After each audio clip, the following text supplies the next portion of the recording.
এখন আমাকে 14টা সিট ছাড়তে চাইছে, আসন সমঝোতার জন্য ফোন করেছিল তৃণমূল, বিস্ফোরক দাবি করলেন হুমায়ুন কবির, কি বলবেন? ফোন করেননি আমি একদম উড়িয়ে দিতে পারবো না, কারণ আমি তো দেখেছি, আমিও প্রায় 5 বছর হতে চলছে আমার বিধায়কশিপ। সুতরাং সেক্ষেত্রে তৃণমূল কংগ্রেসের পদক্ষেপ বিরোধী শক্তিকে আটকানোর জন্য বা নতুন বিরোধী শক্তিকে ভাগ করার জন্য কি কি নিতে পারে সেটা নতুন করে বলতে লাগে না। তো এখন বিষয় হচ্ছে হুমায়ুন কবির হিসেবে তিনি যার অবস্থানে থাকবেন, কি করবেন না করবেন, সেটা তার একান্ত ব্যক্তিগত ব্যাপার।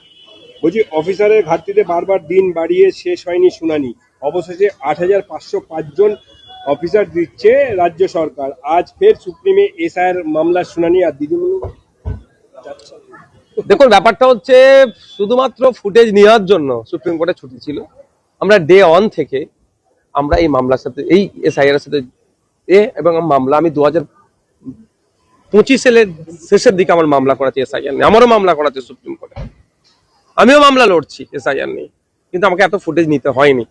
শুধুমাত্র পাবলিক সিম্প্যাথি নেওয়ার জন্য দেখাচ্ছে। যখন এসআইআর প্রায় 90% কমপ্লিটের দিকে, শুনানির আপনার একটা হেভি পার্সেন্টেজ মানে কোটির ওপরে যখন কমপ্লিট হয়ে গেছে, মানে 12-13 লাখ যখন বাকি আছে শুনানি হতে, সেই সময় দেখছি তখন সুপ্রিম কোর্টে যা চালিয়ে যেতে পারলো না। কিন্তু স্টেট অফ ওয়েস্ট বেঙ্গল যায়নি। আমরা চাই স্টেট অফ ওয়েস্ট বেঙ্গল মামলা করুক ইসিআইয়ের বিরুদ্ধে। বলছি, এত সমালোচনার পরে সেলিম আর হুমায়ুনের সঙ্গে কথা বলছেন, এখনো পাশে থাকার কথা বলছেন সেলিম, এমনকি সেলিম ছাড়া অন্য বামফ্রন্ট নেতারাও যোগাযোগ করছেন বলে বিস্ফোরক মন্তব্য করলেন আজকে হুমায়ুন কবির। দেখুন, কে কার সাথে থাকবে কার সাথে যাবে সেটা আমরা নির্ধারণ করতে দিতে পারি না। আমরা ডে 1 থেকে বলে আসছি, বিগত 1 বছর ধরে এটা আমরা প্র্যাকটিস করছি যে বিজেপি তৃণমূলের বিরুদ্ধে পশ্চিমবাংলায় ধর্মনিরপেক্ষ শক্তিগুলো ঐক্যবদ্ধ হতে হবে। সেজন্য আপনারা দেখেছেন যে কোনো ধরনের ইগোকে দূরে সরিয়ে রেখে আমরা বামেদের সাথে একাধিকবার আলোচনা করেছি, পিসিসির সাথে আলোচনা করেছি, পিসিসি কে চিঠি করেছি, এআইসিসি কে চিঠি করেছি, এবং সিট সমঝোতা যাতে হয়, সিট নিয়ে আলোচনা হয়, তার বারবার আমরা চেষ্টা চালিয়ে যাচ্ছি।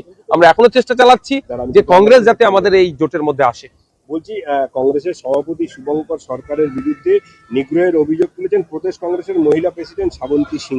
দেখুন, ওই বিষয়ে আমি বিতর্কে জড়াবো না, কারণ এটা এটা স্পর্শকাতর বিষয়, এটা তদন্ত সাপেক্ষ, এটা নিয়ে সময় কথা বলবে।